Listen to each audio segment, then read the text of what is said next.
지난주에 있었던 이야기로 설교의 말씀을 시작해 보고자 합니다. 지난 7월 8일 정부에서는 교회에 대한 새로운 방역 지침이 내려와졌습니다.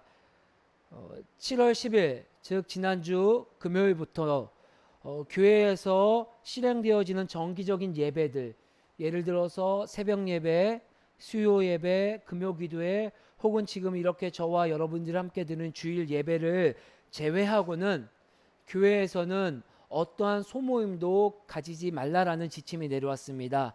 식사 모임을 더하여서 작은 어떠한 소모임도 가져서는 안 된다라고 지침이 내려왔습니다. 이 소모임을 금지하라는 명령을 어길 시에는 저를 위시로 하여서 함께 참여한 참가자들 역시도 300만 원 이하의 벌금을 내린다라고 그런 다소 좀 무거운 지침이 내려왔습니다. 이 지침을 가지고 온라인상에서 한국교회는 수많은 설왕설래의 의견들이 막 오고 갔고 때로는 다소 과격한 모습들도 보여주곤 했습니다. 제가 그 많은 이야기들 제가 본 전부는 아니겠지만 제가 본 것들 중에 그 많은 교회의 두 가지 패로 나눠지는 모습을 발견하게 되었습니다. 첫 번째로는요, 이 지침에 대해서 이제는 못 참겠다라고 반응을 하는 교회와 성도님들의 모습을 발견했습니다. 해도 너무하는 것 아니냐? 왜 우리 교회들한테만 이렇게 하냐?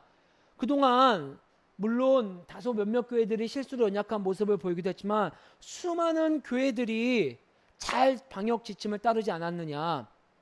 많게는 3개월 동안, 아니 지금도 여전히 오프라인 예배를 드리지 않고 온라인으로 모이고 있는 교회들도 있고, 또 여러 가지 방역 지침을 잘 따라서 하고 있는데 콕 집어서 교회들에게만 이렇게 하는 거 너무하는 거 아니냐? 어떤 교회에서는 이렇게까지 얘기하더라고요. 한국 교회가 만만하냐? 여러분 일어납시다. 본때를 보여줍시다. 한국 교회가 살아있고 하나님이 일하시고 있는 거 본때를 보여줍시다 라고 이야기하는 한편의 모습. 또 한편의 모습은요, 이 제도가 교회를 보호하기 위한 제도입니다. 이 제도가 여러분 교회를 보호하기 위한 제도입니다. 만약에 여러분 교회 등에서 이런 방역 지침을 지키지 않고 혹여 모임을 하다가 예전에 신천지에서 그랬었던 것처럼 오히려 교회가 국민과 언론의 질타를 받는 모습으로 그런 연약한 모습에 드러나질 수 있는 그런 상황이 도달할 수 있으니 여러분 오히려 이 제도는 우리 교회를 보호하기 위한 제도입니다 라고 하는 한편의 이야기들. 여러분도 이 뉴스를 접했겠지만 여러분들은 어떠한 모습의 반응을 보셨습니까? 저는 솔직하게 무엇이 옳고 그른지는 잘 모르겠습니다. 그런데 이 상황을 보면서 제 심적으로는요, 엄청 속상하기도 하고요. 또 이 뉴스를 보면서 엄청 분노가 일어나기도 하고요. 또 마음 한편으로는 너무나도 상하기도 했습니다. 아니 우리 교회는 그래도 밥도 안 먹는 지 지금 됐고 예배도 3개월 동안 안 드렸는데 꼭 이렇게까지 해야 되나 하는 마음. 또 그 분노와 상한 마음이 잠깐 가라앉게 되면요, 또 한편으로는 그래 교회가 먼저 앞서서 그래 이런 방역 지침을 따라서 변형된 바이러스가 가을에 도달하게 되면 이건 막을 수 없다라고 하는데 그래 교회가 먼저 이 방역 지침을 잘 따라야지 하는 마음. 하루에도 수십 번 온탕과 냉탕을 왔다 갔다 하는 것이 제 마음이었습니다. 그러면서도 무엇이 옳고 무엇이 그른지를 저는 정확하게 정의가 내릴 수 없었습니다. 그러면서 드는 생각이 분명 이 갈등, 온탕과 냉탕을 오고 가는 이 고민 속에서도 하나님은 일하시고 계실 텐데 그 한편의 주장 가운데서도 또 저쪽 한편의 주장 가운데서도 분명히 하나님께서는 일하고 계시는데 하나님 무엇을 하고 일하고 계시지? 어떻게 일하고 계시지 하는 생각이 제 머릿속을 가득 차고 있더라고요. 그런 생각들이 켜켜이 쌓인 가운데 오늘 저와 여러분들과 함께 나눈 본문의 말씀을 묵상하는데 냉탕과 온탕을 오고 가는 이 상황 속에서 이스라엘 백성들은 어떻게 대처했고 하나님은 어떻게 일하셨는지를 발견할 수 있는 귀한 은혜를 맛보기도 했습니다. 오늘 말씀을 통하여서 이 시대 속에서 정말 분별할 수 없는 상황 속에서 무엇이 옳은지 무엇이 그른지 내 마음속에 일어나는 분노가 있고 또 이 분노 이변에는 여전히 이 마음속에 하나님 무엇이 옳고 그른지 모르겠다는 이 상황 속에서 하나님은 어떻게 일하시고 우리에게 어떻게 반응하기를 원하시는지를 오늘 본문에서 이야기하는 이야기에 잘 귀 기울여 여러분의 삶의 자리에서 그 하나님을 만날 수 있는 그 하나님의 일하심에 동참할 수 있는 은혜가 있기를 주의 이름으로 간절히 소망합니다. 오늘 본문 사사기 3장 7절로 11절의 말씀은 우리가 사사기 말씀을 통하여 첫 번째 사사가 등장하는 이야기입니다. 첫 번째 사사는 바로 온니엘이라는 사사입니다. 하나님께서는요, 첫 번째 사사를 통하여서 특별히 우리 교회 가운데 우리 교회 가족들 가운데 이런 이야기를 해주시고 있습니다. 그들 속에서 하나님은 일하시고 계신다. 그들 속에서 하나님은 일하고 계신다. 저는 그들이라는 그 개념과 어떤 그들이 처한 상황을 두 가지로 정의하면서 여러분들과 함께 나누고 싶습니다. 첫 번째, 그들의 삶 속에서 일을 하는데 어떠한 삶의 자리에서 일하고 있느냐? 바로 그들의 악함 속에서 하나님은 일하고 계십니다.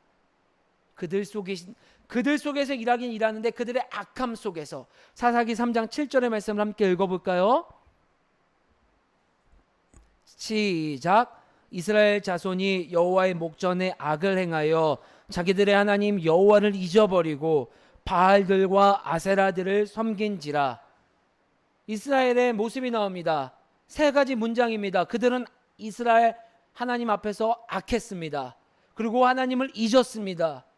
그리고 바알과 아세라 신을 섬겼습니다. 세 가지의 문장이지만 한마디로 정의해 보자면은 하나님의 인도하심, 하나님의 통치하심이 없는 삶을 선택하겠다는 모습을 우리에게 보여주고 있습니다. 하나님의 자녀로서 하나님이 택한 이스라엘 민족으로서 제사도 지내고 여러 가지 모습들은 하나님의 자녀다운 모습이지만 그들의 삶의 자리를 조금 더 자세히 들어가 보면 하나님의 인도하심 필요 없어요. 하나님의 통치하심 필요 없어요 라고 말한 인생을 살아가고 있는 사사기 3장 8절에 7절의 모습이라는 것입니다.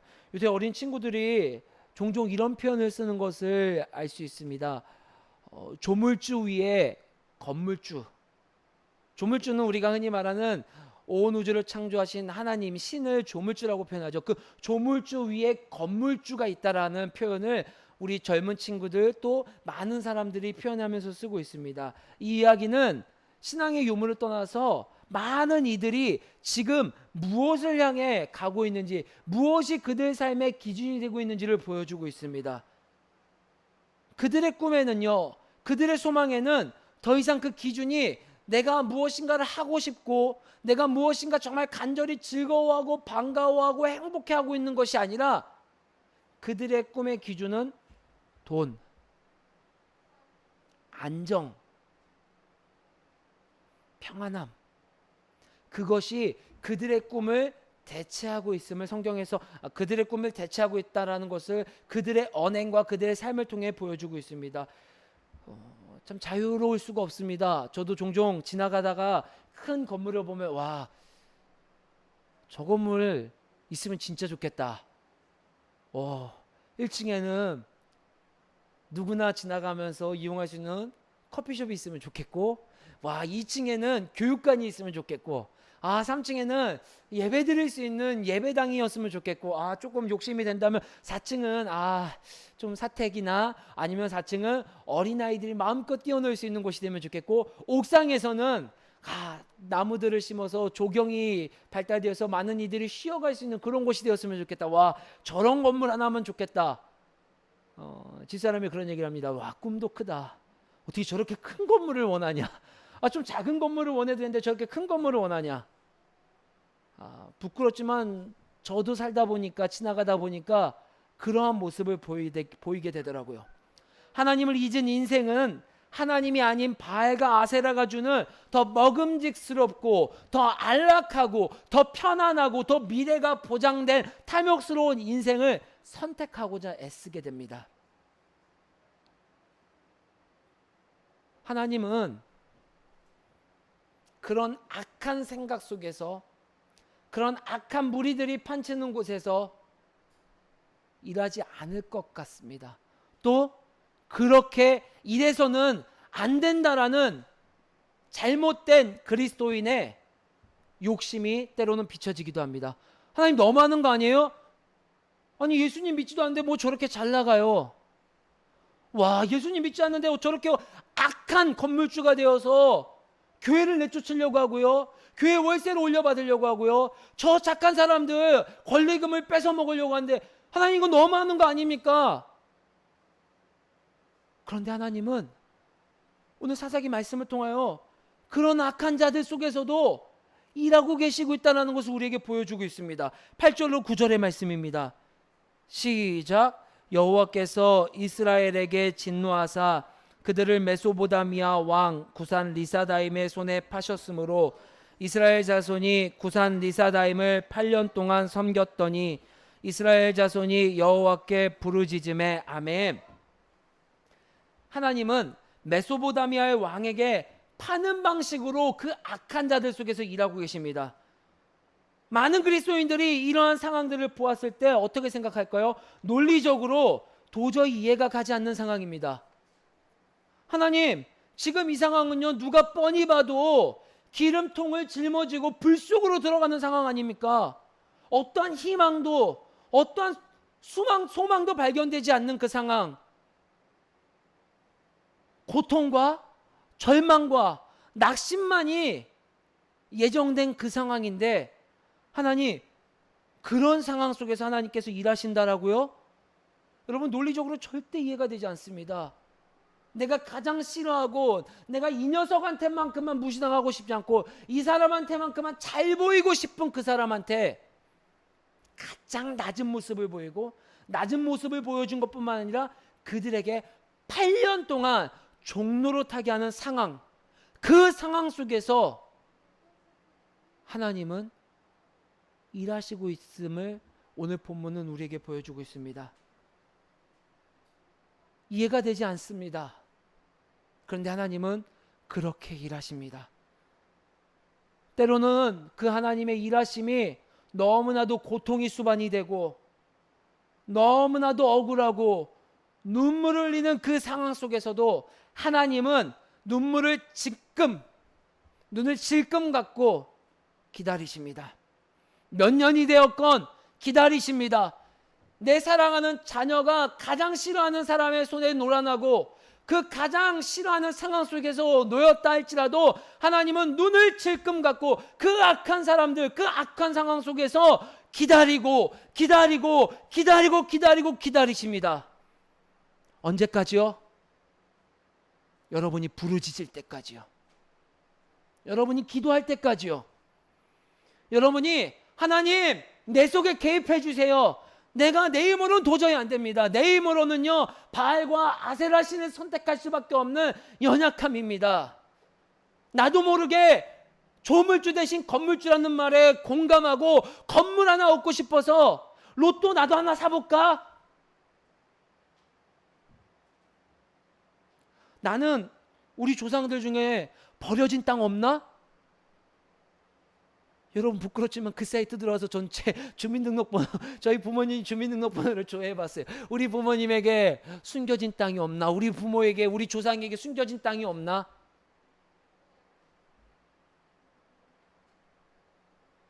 하나님은 기다리세요.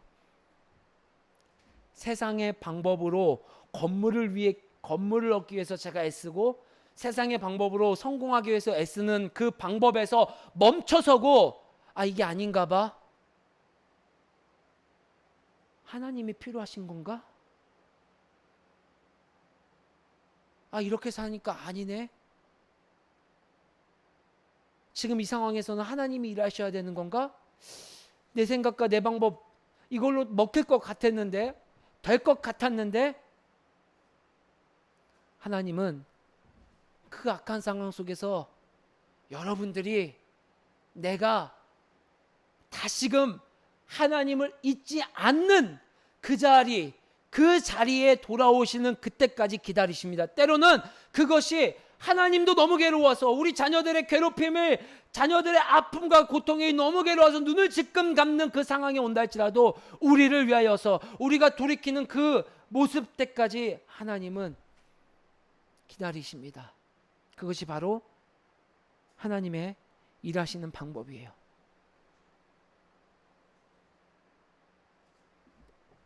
너무 괴롭더라고요.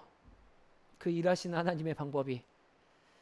지난주 수요일이었을 거예요. 저 방 안에서 의자에 앉는데 하나님 앞에 이런 질문을 했어요. 하나님, 그냥 하나님 기도하시기 전에 그냥 하나님 일해 주시면 안 돼요? 꼭 굳이 기도할 때까지 기다렸다가, 뭐예요 하나님, 너무 힘든데요 이 상황들이요? 이게 뭡니까 하나님? 교회 다 죽어가요 하나님. 큰 교회는 헌금이 절반이 돼서 죽어가고요, 작은 교회는요 하나님 사람이 들어오지 않아요. 하나님 꼭 이렇게까지 상황을 몰아서 일하셔야 됩니까? 그냥 하나님이 완쾌 해결해 주시면 안 돼요? 어제 이런 질문을 하고 있더라고요, 하나님 앞에. 근데 그 질문 마지막에 하나님이 이런 마음을 주시더라고요. 내가 너한테 그걸 그냥 줬으면 네가 나를 찾았겠니? 네가 나를 기억했겠니? 와, 그 얘기를 듣는데 제 인생이 후루룩 지나가더라고요. 제 인생의 여정 가운데 전쟁이 없었고 시험이 없었고 고난이 없었던 그때는요, 하나님을 찾지 않더라고요. 하나님을 찾는 신용만 하더라고요. 기도를 해도, 말씀을 읽어도 그거는 의무처럼, 마치 내 직업처럼 여겨지게 되더라고요. 누군가를 위해서 기도할 때도요, 아, 이 사람이 우리 교회에 선교헌금을 보냈으니까 억지로 기도를 하게 되고요, 누군가를 기도했을 때, 아, 이 사람이 우리 교회에 나오는 성도니까 어쩔 수 없이 기도하게 되더라고요. 아, 인간이 그렇구나. 그런데 비단 저만 그런 게 아니더라고요. 오늘 사사기에 나오는 하나님을 저보다 더 친밀하게 경험했던 사사기 이스라엘 백성 역시도 그러더라고요. 8년 동안 그렇게 고생을 하고 8년 동안 그렇게 억울하게 부르짖기 전까지의 상황이 놓였음에도 불구하고 결론적으로 다시 그 하나님을 잊었더라고요. 아, 그게 바로 우리의 모습이구나, 나의 모습이구나. 하나님은 단순하게 내가 처한 이 상황의 문제를 해결하기 위해서 도깨비 방망이 같은 역할로 우리에게 오시기 원하는 것이 아니라, 비록 우리가 악하다고 생각할 그 상황 속에서라도 하나님이 어떠한 분이신지를 알기를 원하는구나, 내가 하나님의 통치 사계, 하나님의 인정 속에, 하나님의 관계 속에 들어가시기를 원하는 거구나. 그것이 비록 팔 하나 떨어지는 아픔을 겪는다 할지라도, 그것이 내 살점 하나가 찢어지는 고통을 겪는 아픔이 온다 할지라도, 하나님은 그렇게 해서라도 내가 하나님과 자녀됨의 관계를 원하시는구나. 여러분께 저는 강력히 도전드리고 싶습니다. 여러분의 상황이 어렵습니까? 오늘 사사기의 말씀처럼 저 대적 메소포타미아 왕에게 팔려서, 와, 제가 이 말씀을 묵상하는데 그때는 이렇게 고통스럽게 느껴지지 않았는데 오늘 이 8년이라는 시간이 얼마나 괴로웠을까 하는 생각이 들더라고요. 여러분, 코로나가 이제 2월 말부터 시작돼서 이제 4개월 5개월밖에 안 됐습니다. 수많은 목회자들이 떨어져 나가고 있고요, 수많은 자영업자들이 가게가 망하고 있습니다. 수많은 사람들이요, 지금 왠지 모를 무기력함에 빠졌어요. 오늘 그 고통과 무기력함, 하나님은 살아계신 거 맞아? 아니, 우리 조상들한테는 그렇게 열심히 일하셨는데 이 8년 동안 하나님은 도대체 뭐 하시는 거야? 와, 그 무기력함 8년이란 시간을 그들은 그 무기력함 속에서 8년이 차서야지 하나님 앞에 부르짖는 그 모습, 여러분, 기도하시는 우리가 됐으면 좋겠습니다. 그 어려움과 그 상황 속에서 먼저 하나님의 일하심을 깨닫긴 깨닫되 그 일부에서만 경험하는 것이 아니라 마침내 사사들을 보내주셔서 일하시는 그 하나님, 그 하나님을 경험하기까지 나아갈 수 있는 그 통로는 오늘 성경에서 이렇게 말하고 있습니다. 부르짖을 때, 기계적으로 내가 기도해서 하나님이 일하셨다는 것이 아니라 그 아픔이, 그 고통이 하나님에게 전달되어졌다라는 거예요. 왜? 우린 하나님의 자녀이니까요. 하나님의 자녀이니까요. 그 간절함을 회복되어지는, 그 간절함의 회복되어짐의 겉모습이 수많은 것들 중에 하나가 바로 기도의 모습입니다. 그 간절함이 회복되어지는 우리 가족들이 되기를 주의 이름으로 간절히 소망합니다. 두 번째, 그들 속에서 일하십니다. 바로 어떤 그들입니까? 바로 영웅이 아닌 자들을 통해서 하나님은 영웅이 아닌 자들을 속에서 일하심을 성경은 사사기 3장 7절로 11절 말씀을 통해 우리에게 말씀하고 있습니다. 3장 9절 말씀 함께 읽어볼까요? 시작. 이스라엘 자손이 여호와께 부르짖음에 여호와께서 이스라엘 자손을 위하여 한 구원자를 세워 그들을 구원하게 하시니 그는 곧 갈렙의 아우 그나스의 아들 온니엘이라. 아멘.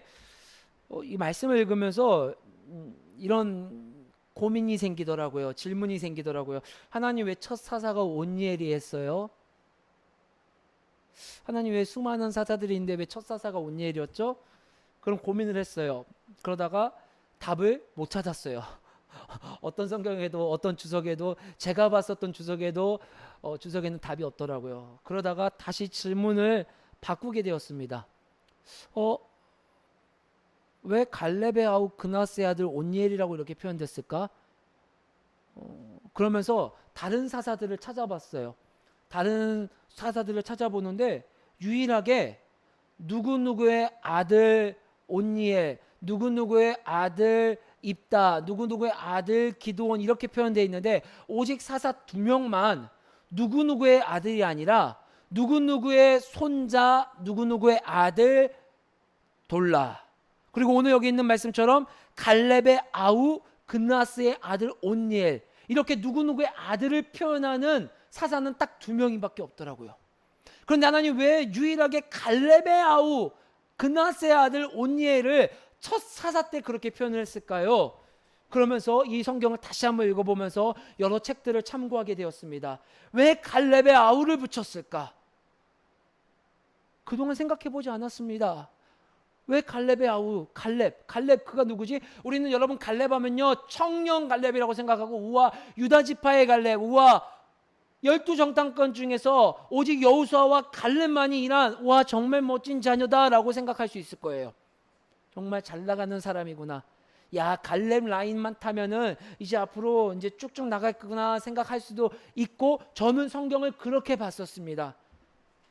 2015년에 한 칼럼 중에, 기독교 칼럼 중에 육두품 교회라는 글을 쓴 칼럼을 하나 한 꼭지 보았습니다. 많이 들어보셨을 거예요. 아마 여기 있는 신학생들도 좀 공감할 수 있을 거예요. 교회 안에 목사들 가운데 계급이 있다라는 거예요. 이제 이 육두품은 신라의 계급 제도죠. 뭐 성골, 진골, 육두품 계급. 성골이 가장 높은 계급이에요. 이 교회 안에도 이런 계급화를 나눴더라고요. 먼저 부모가 목사인, 부모님이 목사인 목사들을요, 그들은 그렇게 부른다고 합니다. 성골. 왕족이라는 거죠. 잘 나간다라는 거죠. 성골. 두 번째, 부모님이 장로 혹은 권사, 혹은 내 부모님이 아니고 장인어른, 장인 쪽이 목사인 가정은 진골이라는 거예요. 진골. 이 교회 안에 그런 계급이 있다라는 거예요. 그리고 부모님이 일반인이거나 불신자를 둔 부모님을 둔 목사들은 육두품, 그것도 일품이라고 나와있더라고요.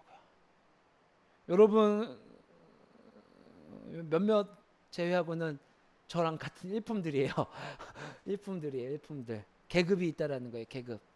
그래서 왜 이 글을 썼느냐, 육두품 교회 성골 출신들은 큰 교회 가기 쉽다라는 거예요. 대형 교회 가기 쉽고 청빙받아서 가기 쉽고 인정받을 수 있다라는 게 이 교회 안에 목사들 가운데서도 그거를 꼬집는 이야기가 육두품 교회라는 칼럼이었습니다. 이야기를 제가 중간에 왜 하느냐? 저는 갈렙도 그런 사람인 줄 알았습니다. 성골, 유다 지파 중에 제일 잘 나가는 사람. 근데 성경을 잘 읽어보니 민수기 말씀과 여호수아 말씀에 갈렙의 출처, 갈렙의 출신에 대해서 언급이 되어 있더라고요. 갈렙은 그나스 족속의 아들입니다. 그나스 족속의 자손이에요. 이 그나스 족속은요, 아쉽게도 같은 히브리인이지만, 같은 이스라엘 사람이지만 쉽게 말해서 서자와 같은 계급의 자녀였습니다. 여러 많은 논문들을 보았을 때 특별히 그나스 족속은 에서의 자손 에돔 족속의 후손이라고 말합니다. 야곱의 후손이 아니죠. 완전히 길이 다른 사람이죠. 그런데 그런 그나스 족속의 갈렙이 어떤 일이 있었는지 모르지만 유다 지파에 편입이 되어서 그 유다 지파 가운데서 놀라운 일들을 행하는 그 주인공으로, 그 도구로 쓰임 받았다라는 거예요. 더 놀라운 건요, 여러분, 갈렙의 이름 뜻이 무슨 뜻인 줄 아십니까? 갈렙의 이름 뜻은요, 참, 제가 이 이름을 보면서 갈렙의 이름은 개라는 뜻입니다. 개, 노예, 종. 와, 아마 놀림 많이 받았을 것 같아요. 야, 너 이름이 개야? 너 이름이 노예야, 노예. 야, 너 이름이 종이야, 종. 여러분, 이스라엘에는요, 이름에 많은 뜻을 내포하고 있기 때문에 그 이름대로 된다라는 생각을 많이 가지고 있기 때문에 우리가 잘 알고 있는 여호수아, 구원자라는 뜻이죠. 그래서 그 이름대로 이름을 지을 때 많은 고민하고 이름을 짓습니다. 그런데 개라는 이름을 가지고, 개라는 정체성을 가지고 혈통도 직계가 아닌 편입된 그 갈렙, 하나님은 그 갈렙을 통해서 일하셨다라는 것을 저는 오늘 성경을 말씀을 준비하면서 알게 됐어요. 그런데 오늘 사사기 3장 9절에 온니엘을 표현할 때 그 갈렙의 아우, 갈렙이라는 이름 빼도 되지 않을까요? 사서의 서자의 가문이었었던, 이름도 개였고 많은 지파들 가운데 질투를 받고 시기를 받을 수 있었던 그 이름을 굳이 성경은 기록하고 있어요.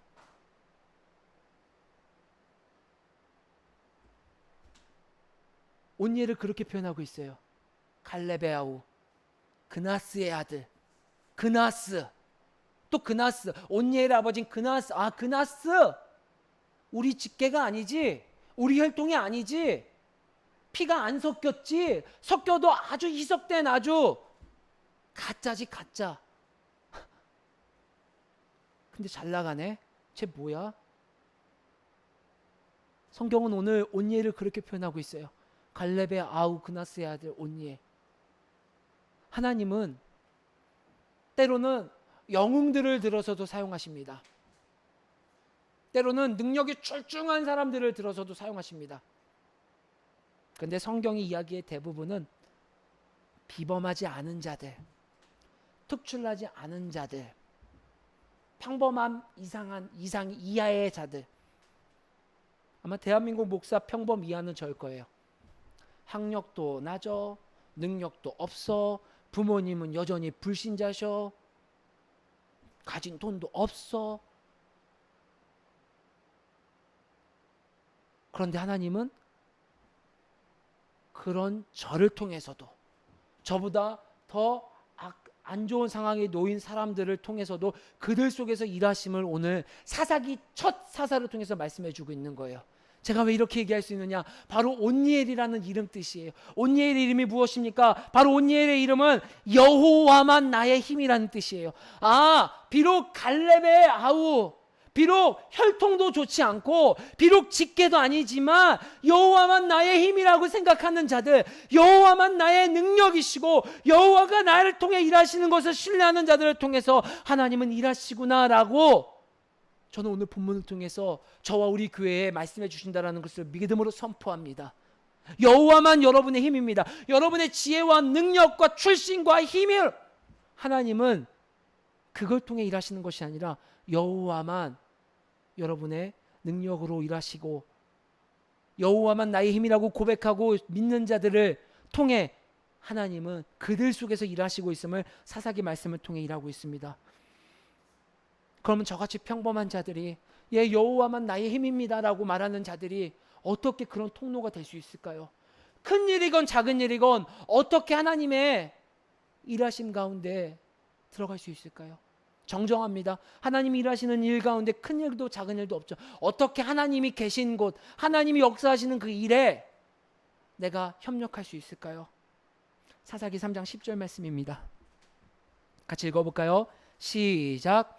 여호와의 영이 그에게 임하셨으므로 그가 이스라엘의 사사가 되어 나가서 싸울 때에 여호와께서 메소보다미아 왕 구산 리사다임을 그의 손에 넘겨주심에 온니엘의 손이 그 산 리사다임을 이기니라. 아멘.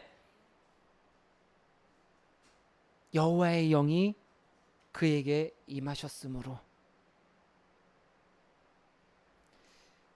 여러분, 여호와의 영, 쉽게 말해서 성령님이 임하신 거죠. 성령님이 임하셨을 때 하나님은 온니엘을 통하여서 그 악한 상황 속에서, 그 절망된 상황 속에서 구원해 주시는 놀라운 일들을 경험하게 된 것입니다. 여러분, 이제 우리 이렇게 기도해야 되겠죠. 성령님, 여호와의 영이여 임하여 주시옵소서. 여호와의 영이여 임하여 주시옵소서. 지금 강하게 역사하여 주시고 강하게 지금 일하여 주셔서 아버지, 나도 온니엘과 같은 도구가 되게 도와주세요. 근데 성령님은 성경을 통해 그렇게 말씀해 주고 있지 않습니다. 바로 예수 그리스도 때문입니다. 구약과 신약의 차이가 무엇인가요? 구약 시대는요, 어떤 특정한 사람들 가운데서만, 특정한 환경 속에서만 영이 임하셔서 일하셨음을 성경은 말하고 있습니다. 하지만 예수 그리스도께서 우리에게 오시고 예수 그리스도께서 보좌에 올라가시고 우리에게 성령님을 여러분 모두에게 주셨습니다. 이제 우리에게 요청되는 것은 다름이 아니라 성령님이 임하신 곳이 어디십니까? 성령님이 일하시는 곳, 성령님이 관심 갖는 곳, 하나님의 관심이 있는 곳이 어디입니까? 제가 그곳에 온니엘의 마음으로 나아가겠습니다. 내가 그곳에서 온니엘이 되겠습니다. 내 있는 곳으로 여호와의 영이 임하셔서 강하게 역사하여 주셔서 내가 온니엘이 되겠습니다라고 말하는 것이 아니라 하나님의 영이 임하신 곳 어디십니까? 장안동에 왜 우리를 보내주셨어요? 하나님, 이곳에 도대체 무슨 일에, 무슨 사람의, 어떤 일에 관심이 있으십니까? 하나님, 그곳에 내가 온니엘이 될게요. 여호와만 나의 힘이 되는 그 삶을 살아가겠습니다. 아마도 그래서 사사기 첫 사사를 지극히 평범한 온니엘로 보내주시지 않았을까 하는 생각을 해봅니다. 예수님도 그러셨어요. 예수님이 삭개오에게 다가갔을 때, 예수님이 12제자를 불렀을 때 비범하고 특출나고 유명한 자들에게 가지 않았습니다. 삭개오? 여러분, 얼마나 공공의 적입니다. 오늘로 말하면 친일파 같은 사람이었겠죠. 1950년, 60년, 70년도를 살아가는 그 시절 친일파 같은 역할을 했겠죠. 사람들이 앞에선 손가락질을 못했겠죠.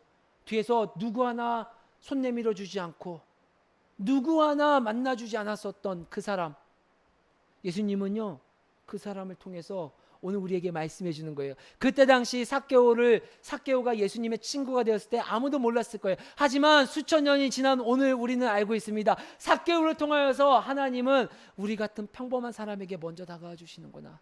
하나님은 그 악하고 그 세리짓을 하고 동족의 피를 빨아먹는 그 사람을 변화시켜서 일하시고 계시는구나. 아무도 삭개오에게 눈을 향하지 않았을 때, 삭개오에겐 일하지 않을까, 삭개오에겐 하나님이 관심이 없어라고 했을 때 예수님은 그에게 눈이 머물렀습니다. 하나님, 우리 길가진리 교회에게도 그런 눈을 더하여 주시옵소서. 삭개오 같은 자들에게 눈이 머문 그 하나님의 시선을 우리에게도 더하여 주시옵소서. 그리하여 우리가 그들이 되게 도와주시옵소서. 12제자 평범한 어부. 하나님, 우린 평범합니다. 너무나도 평범해서 문제입니다. 매일매일 교회가 망하면 어떻게 하죠? 매일매일 먹고 사는 건 어떻게 하죠? 매일매일 내 미래는 어떻게 하죠? 라고 이런 치졸한 것을 가지고 고민하고 있는 우리들에게 예수님은 괜찮아. 내가 일할 거야. 내가 그 평범함을 가지고 일할 거야. 여러분, 그 음성에 귀 기울일 수 있는 우리가 되었고, 그 음성에 나를 맡겨 여러분을 통하여 일하실 그 하나님을 기대합니다. 말씀 마치겠습니다. 그들 속에서, 그들의 악함 속에서, 평범한 그들 속에서 하나님은 일하고 있습니다. 다시 처음으로 돌아와 여러분에게 말합니다. 저는 여전히 정부의 이런 상황에 대해서 옳고 그름을 분별할 수 없습니다. 어떨 때는 분노가 일어나서 욕을 하기도 하고, 어떨 때는 이해해서 그래 잘 따라야지 하기도 하는 아주 연약한 사람입니다. 하지만 제가 내린 결론은 그것입니다. 그 속에서도 하나님은 일하시고 계신다. 그 일하심을 발견하고 그 일하심에 동참하는 내가 되자. 그 하나님의 일하심을 신뢰하고 함께 할 수 있는 우리 길과 진리 교회가 여러분들이 되시기를 주의 이름으로 간절히 소망합니다.